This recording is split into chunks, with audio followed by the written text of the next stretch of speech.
হ্যাঁ ভাই, আরেক প্যাক মার বন্ধু। মালটা কিন্তু সেই পিনিক দিছে আজকে। কালকে সকালে কিন্তু কক্সবাজার ঘুরবো ফিরবো সাগরে ঝাপাবো, তারপর ওই গার্ডেন রিসোর্ট। একদম ভাই, ওই রিসোর্টে নাকি শাওলি নামে একটা মেয়ে রুম সার্ভিস দেয়। মাল রে ভাই, কাঁচা কাঁচা আরে তুই মালের খবর কি করে পেলে?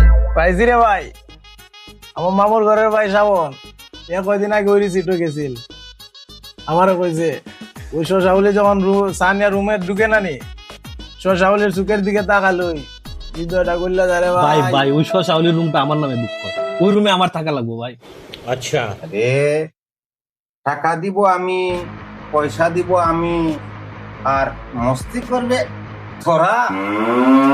তোরা দুইজনেই বাস খাইবি। আমি তো গতকালকে রিসোর্টে ওই শাওলির বুক দিয়ে দিছি। আসলে তোরা বন্ধু নামে কলঙ্ক, তোরা বন্ধু নামে শত্রু, বুঝছস নি? তোরা বেটা ফ্রেম করো দুইটা তিনটা মতো। আমি মুডা বেটা একটা ফ্রেমও করতাম পারি না। আমি ভাবছি শাওলিরে লইয়েছি না গার্ডেনের মধ্যে একটা দিন মাস্তি করবো। বাদ দে ভাই, তোরা এই সুযোগ আমার দিতেছস না। বাদ দে, শাওলির বিষয়টা বাদ দে। হ্যাঁ শাওলির আমার লাগবোই লাগবো।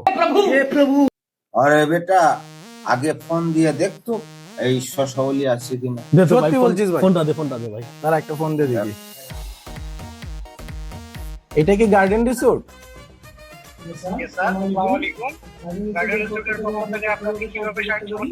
হ্যাঁ, এখনো কি আপনাদের এখানে শাওলির নামে যে রুম সার্ভিস দেয়, এই মেয়েটা কি এখনো আছে? কি?